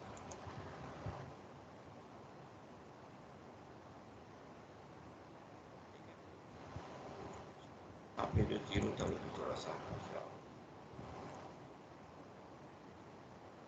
ये आपके subtracting this equations we get this. तो इसमें ये जो चीज़ है कॉमन आ जाएगी, ये दोनों का डिफरेंस आ जाएगा। अब इस इक्वेशन में आपने देखना है कि अगर आर जो है वो एस से डिफरेंट है। अगर आर एस से डिफरेंट है तो ये टर्म ज़ीरो नहीं हो सकती, ये टर्म ज़ीरो होगी। ठीक है, इसका मतलब है कि ये जो चीज़ है आर और एस में ये ऑर्थोगोनल है। आर और एस जब भी डिफरेंट होंगे तो ये ज़ीरो हो जाएगी। अब जब आर जो है एस के बराबर होगा तो फिर ये टर्म जो है ज़ीरो हो जाती है, इसके बारे में आप कुछ नहीं कह सकते। लेकिन आर अगर एस के बराबर नहीं है तो फिर क्या है, फिर ये टर्म जो है वो ज़ीरो नहीं होगी, तो इसको ज़ीरो होना पड़ेगा। अब यहाँ पे ये बात समझ आ गई कि जब आर जो है वो एस के बराबर नहीं है तो ये ज़ीरो है, और अदरवाइज़ जो है आप इसके बारे में कुछ नहीं कह सकते कि ज़ीरो हो भी सकती है नहीं भी। तो वहाँ में अब हम अपनी मर्ज़ी करेंगे। जब आर एस के बराबर है तो हम कहेंगे कि ये जो है ये नॉर्मलाइज है, ये हमारी कंडीशन है। ठीक है, इसके अंदर इतनी फ्रीडम मौजूद है। तो जब आर एस जो है वो बराबर है तो हम कहेंगे ये 1 है, और जब आर एस जो है वो बराबर नहीं है तो ये 0 है। इसका मतलब है कि ये बन गया आपका क्रोनेकर डेल्टा। तो यहाँ पे आ गया आर एस, ये नॉर्मलाइजेशन कंडीशन है हमारी। तो आप जब आइगन वेक्टर निकाल लोगे, सारा आइगन वैल्यू प्रॉब्लम है ये। ठीक है, मैट्रिक्स बना ले, दो मैट्रिक्स बनाने आपने एम और के। ठीक है, और फिर जो है वो आइगन वेक्टर इक्वेशन जो है उसमें यूज आइगन वैल्यूज निकालनी है ओमेगा की, फिर उनके करस्पॉन्डिंग आइगन वेक्टर्स बनाने हैं। जो आइगन वेक्टर्स होंगे वो आपस में इस तरीके से नॉर्मलाइज करने हैं आपने। ठीक है, कि अगर डिफरेंट आइगन वैल्यूज वाले आइगन वेक्टर होंगे वो ऑर्थोगोनल होने चाहिए विद दिस कंडीशन, और जो सेम वाले हैं वो नॉर्मलाइज होने चाहिए। इससे आपकी सारी जो पूरा जो सोल्यूशन है वो फिक्स हो जाएगा। तो ये है फाइनल नॉर्मलाइजेशन के साथ। तो अब आगे जो है इसको हम देखते हैं। यहाँ तक बन गई सारी चीज़। अच्छा, और ठीक है, तो अब इसको यूज़ करते हुए हम ईटा को इन्वर्ट भी कर सकते हैं एक्स की टर्म में। वो जो मैंने रिलेशन एक लिखा था ईटा की टर्म में, वो कहाँ पे है, वो ये है। ठीक है, इसको मैं नीचे ले आता हूँ। अब नॉर्मलाइजेशन आ गई है आइगन वेक्टर की, और आप चाहते हो कि आपको ये जो चीज़ है, ठीक है, ये हमने की थी। अब जहाँ पे आर जो है वो समेशन साइन में हटा देता हूँ, इसमें हम आइंस्टाइन समेशन कन्वेंशन यूज़ कर लेते हैं कि आर आर पे जो है वो समेशन है। ठीक है, आर आर पे समेशन है। तो अब मैं एक्स को तो मुझे पता चल गया कि मैं किस तरीके से ईटा आर की टर्म में लिख सकता हूँ। मैं ईटा आर को लिखना चाहता हूँ एक्स की टर्म में। ठीक है, तो आप आराम से वो निकाल सको आइगन कोऑर्डिनेट्स जो है। ठीक है, ये वाले आइगन कोऑर्डिनेट्स या फिर नॉर्मल कोऑर्डिनेट्स जो है। तो इसके पीछे ट्रिक क्या है, इसके पीछे ये ट्रिक है कि इसको उठा के इस साइड पे लेके आना पड़ेगा। इसको उठा के कैसे लेके आया जाए, वो है ये चीज़ आपको बता रही है कि इसको उठा के आपने कैसे इसको लेके आना है। तो क्या करना पड़ेगा, यहाँ पे आप जो है इसको हम कर लेते हैं इस तरीके से। यहाँ पे इसको m से मल्टीप्लाई कर लो आप। ठीक है, यहाँ से आपको नज़र आ रहा है, इसको m से मल्टीप्लाई करते हैं नेक्स्ट स्टेप में, और फिर a से ये वाला पार्ट में मल्टीप्लाई कर देते हैं इस साइड पे। कर दिया आपने, इस साइड पे भी कर दो आप ये। ठीक है, अब क्या होगा, अब नेक्स्ट स्टेप में आपने ये वैल्यू जो है ये यूज़ करनी है डेल्टा आर वाली, क्योंकि ये सारी जो चीज़ है ये आपकी क्या बन गई, ये वाली चीज़ बन गई नॉर्मलाइजेशन कंडीशन जो है। इसको थोड़ा सा हाईलाइट भी कर लेते हैं हम लोग, बैकग्राउंड कलर जो है पिंक यूज़ करके। ये एक इम्पोर्टेंट रिजल्ट है। ठीक है, तो इसको आपने कर लिया, और यहाँ पे आपके पास ये डेल्टा आर बन गया। अब यहाँ पे आर पे समेशन है, आर पे समेशन है, जब तक आर एस के बराबर नहीं होगा आंसर नहीं देगा। इसका मतलब है ये बन गया आपका ईटा एस। ठीक है, तो ईटा एस जो है वो बराबर है इस चीज़ के। अब चाहे आप एस लिखो चाहे आर लिखो, कोई मसला नहीं है, दोनों तरफ ये फ्री इंडेक्स के तौर पे मौजूद है। तो हम जो है इसको इस तरीके से लिख लेते हैं कि ईटा जो है वो इसके बराबर है। ठीक है, अब एस की जगह आप आर लिख लो बस। ये फाइनली आप अगर आपसे क्वेश्चन किया जाए एग्ज़ाम में कि भाई आपने नॉर्मल मोड नॉर्मल कोऑर्डिनेट्स निकालने हैं, ठीक है, तो फिर ये है क्या चीज़ चाहिए आपको। आपको x1 x2 x3 जितने भी ऑसिलेटर दिए जाएंगे वो कॉलम मैट्रिक्स की फॉर्म में यहाँ पे आ जाएंगे। नॉर्मली मास मैट्रिक्स जो है वो डायगोनलाइज होता है, और डायगोनल एंट्रीज होती हैं m1 m2 m3 m4 जितने मर्जी। ठीक है, ये भी आसान, ये भी आसान। असल जो चीज़ जो थोड़ी सी मुश्किल है वो है आपका आइगन वेक्टर निकालना। तो आइगन वेक्टर निकालना पिछले जो इनर्शियल टेंसर है उसमें भी आप लोगों ने किया, एमएमपी के कोर्स में भी वो निकाल लिया, उसका ट्रांसपोज लेना है। ठीक है, तो आपने अगर ओमेगा 1 वाला ईटा 1 निकालना है तो वो वाला आइगन वेक्टर यूज़ करना है, ओमेगा 2 वाला तो वो। ठीक है, इन तीनों को मल्टीप्लाई करके आप आराम से निकाल सकते हो। आइगन वेक्टर को नॉर्मलाइज आप लोगों ने इस तरीके से करना है, उसके ओवरऑल जो कांस्टेंट होगा वो यहाँ से नॉर्मलाइज हो जाएगा। तो इस तरीके से आप आइगन जो है ये निकाल सकते हो। तो इसको भी हम हाईलाइट कर लेते हैं। बैकग्राउंड टेक्स्ट कलर जो है वो पिंक, इस तरह स्टेप बन गया यहाँ पे। और इसके बाद जो आगे चल के फिर फिज़िक्स की बात आएगी, फिज़िक्स जो है वो बन जाएगा।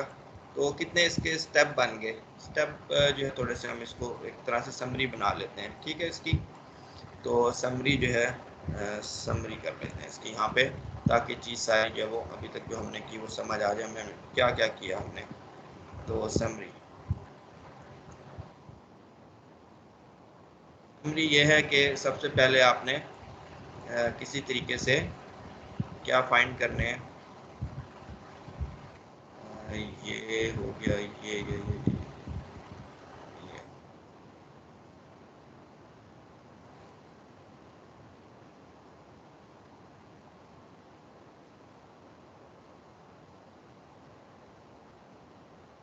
पहला स्टेप जो है वो ये है, कैसे करना। पहले स्टेप में आपने चाहे आप इक्वेशन ऑफ मोशन बना लो या कोई और मेथड यूज़ करो, फोर्स मेथड यूज़ करो या कोई सा भी मेथड, पहला मेथड ये है कि आपने ये फाइंड करने हैं, एम फाइंड करना है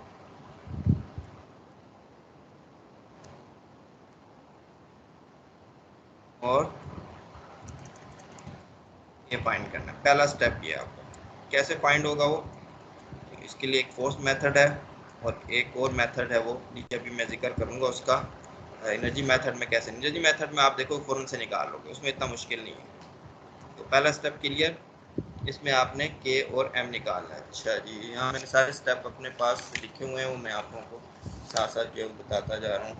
अच्छा, इसके बाद नेक्स्ट स्टेप क्या है, नेक्स्ट स्टेप जो है वो एम और के पर चल गया तो फिर आपने आइगन वैल्यूज़ निकालनी है। ठीक हो गया, आइगन वैल्यूज़ जो हैं वो कैसे निकलेंगी, वो डिटर्मिनेंट वाली इक्वेशन से निकलेंगी। और डिटर्मिनेंट वाली इक्वेशन हम लोग काफ़ी बेस कर लेते हैं, वो ये है फॉर नॉन ट्रिवियल सोल्यूशन जो है। ठीक है, नेक्स्ट सेकंड स्टेप आपके पास ये है कि इन एम और के को यूज़ करते हुए आपने फाइंड करना है ओमेगा आर जो है। ओमेगा आर वाली थी वो कहाँ गई, ओमेगा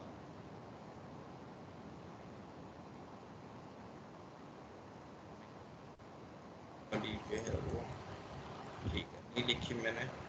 आइगन वैल्यू चलो यहाँ से लिख लेते हैं।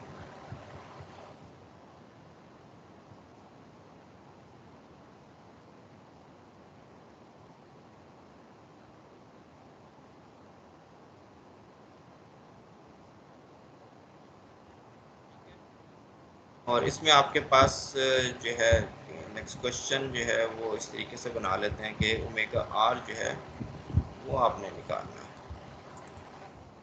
है। आइगन फ्रीक्वेंसीज जो हैं वो निकालनी है, eigen mode frequencies, characteristic frequency, जो मर्जी इसका नाम दो, फ्रॉम दिस। ठीक हो गया, ये सेकंड स्टेप हो गया। और ओए ओए बंद हो गया ये तो, सारा कहीं उनसे ज़ाया ही ना हो गया हो। ओहो, सारी मेहनत जो है वो हमारी फिर ज़ाया जाएगी। ये बड़ा मसला, काम ख़राब है, मैं मैथमेटिक का जो है वो टेंशन में आ जाता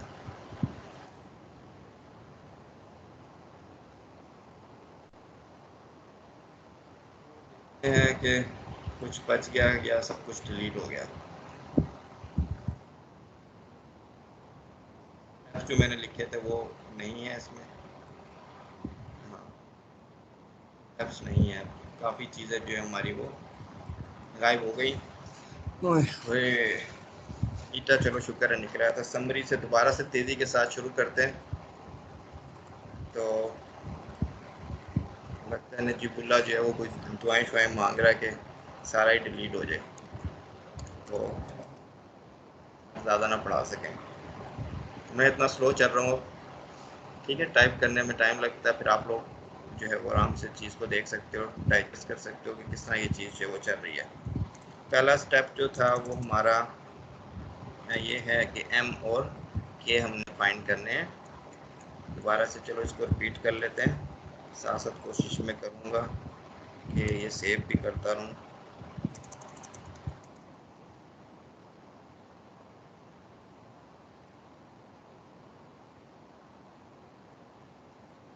पहला स्टेप के और ये, और साथ साथ सेव करते रहते हैं। दूसरा स्टेप है जिसमें आइगन फ्रीक्वेंसीज जो हैं वो निकालनी ही हैं, और वो इससे निकल आएंगी। मैंने कोई जो है वो अप्लाई किया है। अच्छा जी, तो मैं लिख लेता हूँ, फिर आप जो है ये रिकॉर्डिंग तो नहीं रुकी कहीं कुछ, एक मिनट थोड़ा सा स्टॉप करके देख लेते हैं।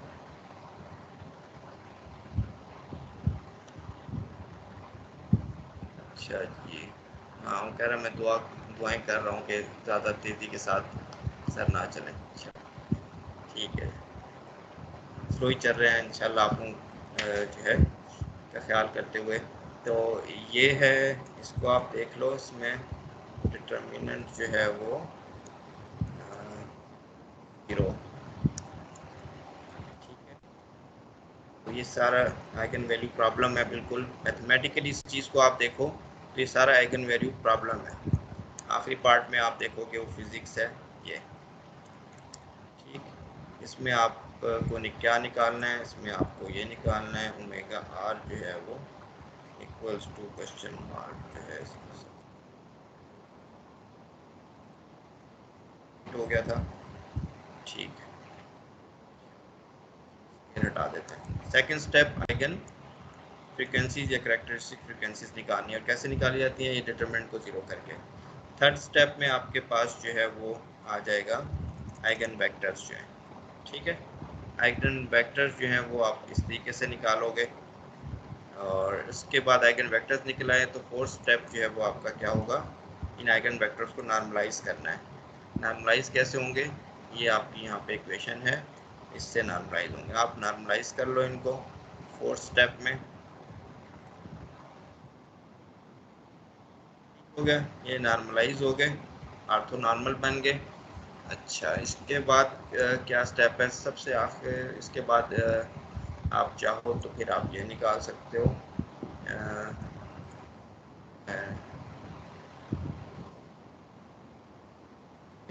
फाइव, इसको प्रूव कर लेते हैं। लास्ट स्टेप नहीं, लास्ट स्टेप नहीं, अभी ये फिफ्थ स्टेप ये है कि आपने नॉर्मल कोऑर्डिनेट्स निकालने हैं, ठीक है। मैट्रिक्स के एम के निकाला, फिर सारी कहानी बस, फिर सब सारी मैथमेटिक्स है। इन के और एम से डिटर्मिनेंट को जीरो करके आइगन फ्रिक्वेंसीज निकाली, आइगन फ्रिक्वेंसीज जो है वो फिर आइगन वेक्टर इक्वेशन से आपने आइगन वेक्टर्स निकाले, आइगन वेक्टर्स को नॉर्मलाइज किया, फिर वहाँ से आपने ये कोऑर्डिनेट, ठीक है। नॉर्मलाइजेशन नहीं भी की हो तब भी आप जो है यहाँ पे पुट करो, ये स्टेप स्किप कर सकते हो, ये इतना मेरे लिहाज से इतना इंपॉर्टेंट नहीं है। आइगन वेक्टर निकालने के बाद आप यहाँ पुट कर लो, इसमें एक ओवरऑल कांस्टेंट आएगा, नाउन आएगा, वो इतना मैटर नहीं करता। तो यहाँ से आप नॉर्मल कोऑर्डिनेट्स बता सकते हो। लास्ट स्टेप जो है इसका वो है सिक्स्थ, वो है फिजिक्स। आखिर में फिर आपने फिजिक्स जो है वो डिस्कस करनी है, फिजिक्स लिख देते हैं इसको। फिजिक्स, फिजिक्स क्या है इसमें, फिजिक्स में आपने ये काम करना है कि इसमें कोई भी एक जो है इसको जीरो, ठीक है, कोई भी एक मोड जो है इसको जिंदा रखना है, बाकी सबको जो है वो, ठीक है, ज़ीरो कर देना है। तो किस तरह लिखना चाहिए इसको, ठीक है, इसको यूँ लिख देते कि तमाम जो ईटा आर है उनको ज़ीरो करो आप, एक्सेप्ट वन को कैसे लिख लें जी,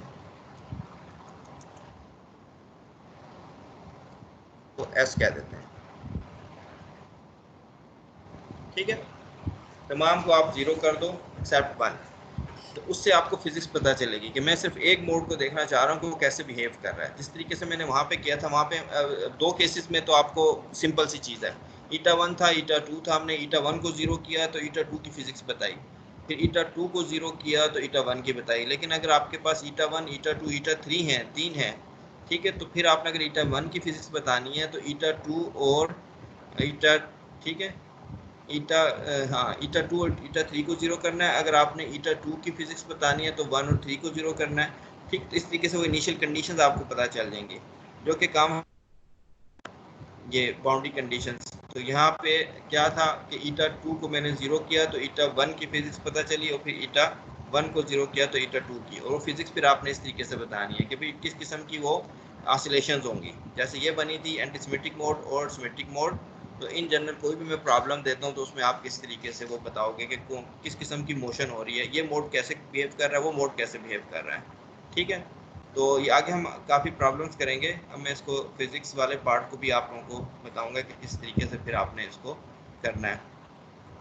तो अब बस आखिरी 10 मिनट में मैं आपको लैग्रेंजियन मेथड में बता देता हूँ कि किस तरीके से आपने चलना है। लैग्रेंजियन मेथड एम निकालना बहुत आसान है। यहाँ पे आप काइनेटिक एनर्जी टर्म देखो, ये थी हमारी, और पोटेंशियल एनर्जी टर्म ये थी। अगर आप काइनेटिक एनर्जी टर्म लिखते हो, पोटेंशियल एनर्जी टर्म लिख लेते हो, जो कि बहुत आसान काम है, तो एम निकालना बिल्कुल मुश्किल नहीं है। काइनेटिक एनर्जी टर्म में आपको एम को इस तरीके से लिख सकते हो 1/2, और यहाँ पे आपके पास जो है वो ऊपर से कॉपी पेस्ट कर लेते हैं, मैट्रिसेस का फार्मूला जो है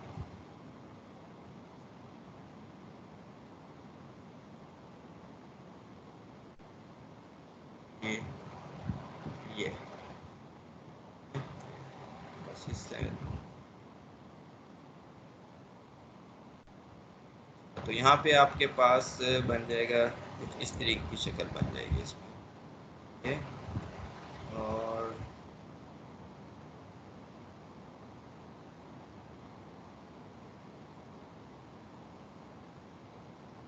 इधर लिख लो आप, एक इस साइड पे लिख लो, ये इसकी फॉर्म है, इस पे ट्रांसपोज आ जाएगा, ये फॉर्म बनेगी इसकी काइनेटिक एनर्जी टर्म की जो है। ठीक है, इसको आप चेक भी करके देख सकते हो, ये बनेगी। मैट्रिक्स तो दरमियान में डायगोनलाइज होगा, इधर जो है क्या बन सकती है इसी तरीके से ये। और पोटेंशियल एनर्जी की जो बनेगी वो भी मैं यहाँ पे लिख देता हूँ। पोटेंशियल एनर्जी जो यू है वो क्या बननी चाहिए, यानी ये चीज़ ऐसी है जो आप फ़ौरन से गैस भी कर सकते हो कि हाँ ये ऐसी होनी चाहिए। ठीक है, इतनी इसके प्रॉब्लम में सिमेट्री है। यहाँ पे अब एक्स की जगह आपका क्या आ जाएगा, यहाँ पे टाइम डेरिवेटिव के बजाय ये आ जाएगा। तो पोटेंशियल एनर्जी अगर आप हुक्स ला के देखो, हाफ के एक्स स्क्वायर होता है। ठीक है, तो बस आप फ़ौरन से यहाँ पे गैस भी कर सकते हो कि उसकी फॉर्म क्या बनेगी, वो ये होगी इस तरीके से। अब आप मैट्रिक्स अगर आप यहाँ पे पुट करके ये चीज़ देखो तो आप फ़ौरन से अंदाज़ा भी कर सकते हो। मैं ऊपर से कोशिश करता हूँ कॉपी पेस्ट करने की, जो मैट्रिक्स हमने डाले थे बाकी पोटेंशियल एनर्जी और ये चीज़ें इस तरह बन रही है कि नहीं बन रही। तो कहाँ पे हैं ये मैट्रिसेस, तो मेरा ख्याल ये है, इससे ही काम बन जाएगा। ठीक,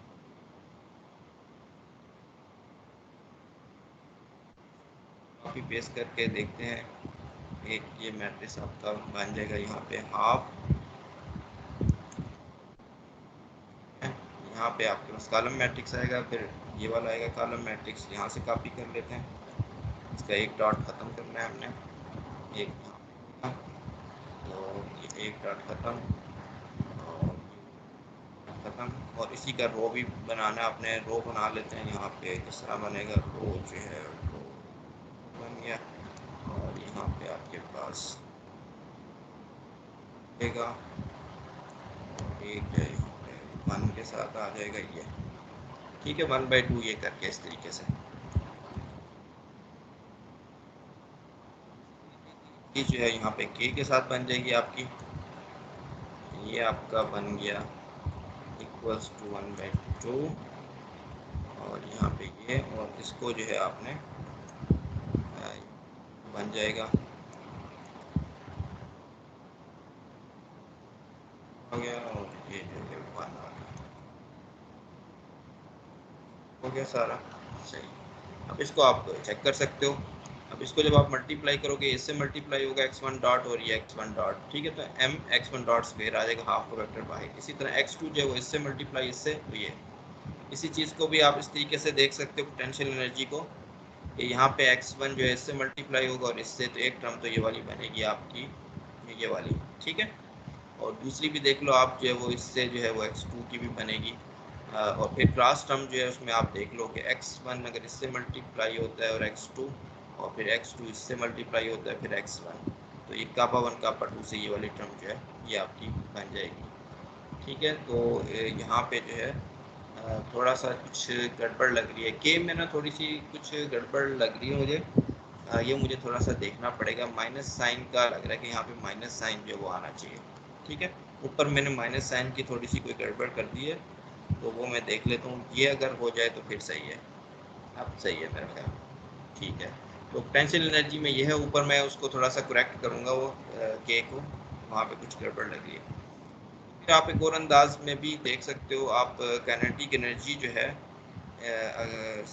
अगर आपको गिवन हो तो आप उसको इस तरीके से भी निकाल सकते हो। कंपोनेंट फॉर्म में मैं अब आपको बताने लगा हूँ इसको, तो कंपोनेंट फॉर्म में इसको देख लो,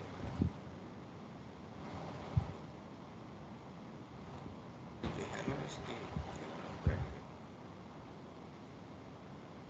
ये और ये, यहाँ पे आपके पास आ गया MIJ, और यहाँ पे फिर आप इसको इस तरह लिखोगे,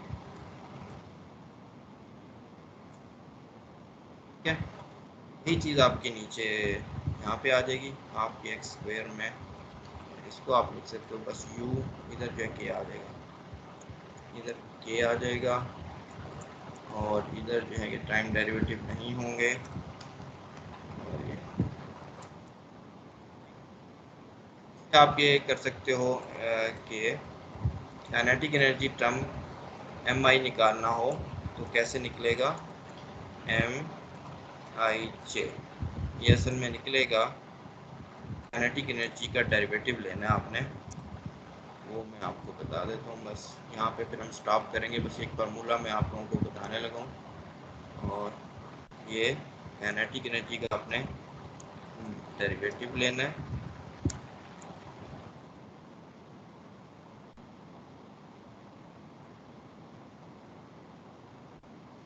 ये इसकी पावर 2, और वो किसके रिस्पेक्ट से लेना है, वो पार्शियल एक आपका जो है वो x डॉट आई आएगा, यानी ये टर्म आएगी, ठीक है। इसमें मैट्रिक्स हम हटा भी दें तो कोई मसला नहीं है, ठीक है। ये नीचे मैट्रिक्स वाली चीज़ हम हटा देना तो कोई इशू नहीं है, चीज़ हमें समझ आ रही है कि यहाँ पे क्या होगा। ये इधर भी एक काम कर लेते हैं ताकि चीज़ें हमारी थोड़ी सी सिंपल हो जाएं।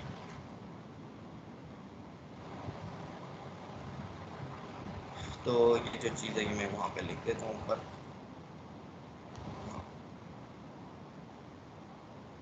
यहाँ पे आपने ये डेरिवेटिव लेने हैं रिस्पेक्ट टू एक्स, ठीक।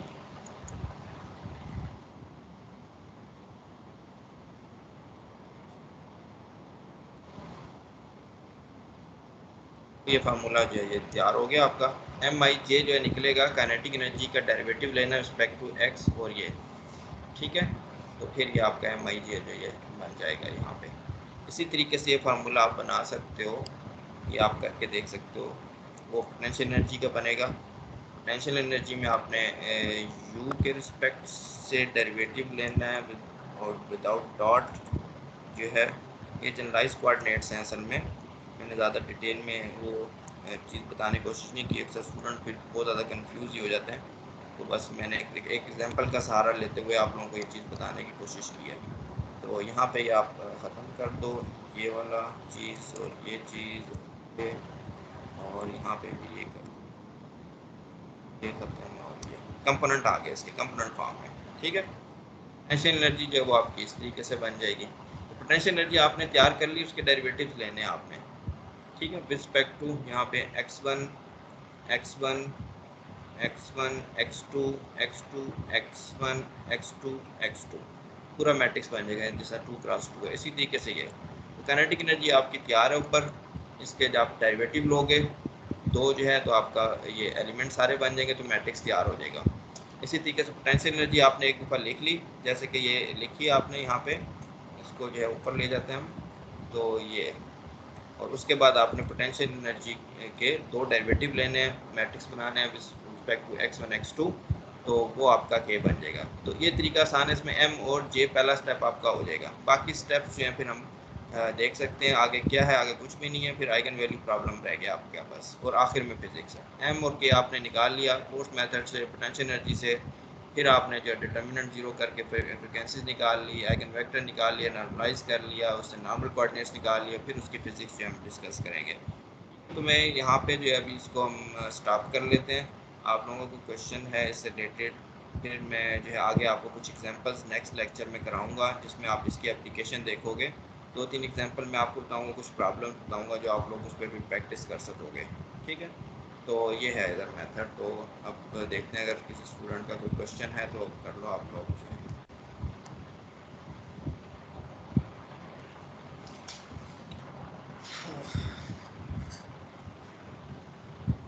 तो कोई क्वेश्चन आज के लेक्चर से कोई क्वेश्चन है आप लोगों का तो आप लोग कर सकते हो।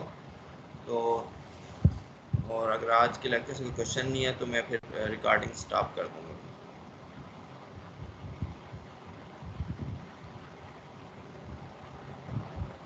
तो नहीं है, रिकॉर्डिंग स्टॉप कर देता हूँ मैं। आपने अलग से कोई क्वेश्चन करना है तो फिर कर लेना, ठीक है। तो आप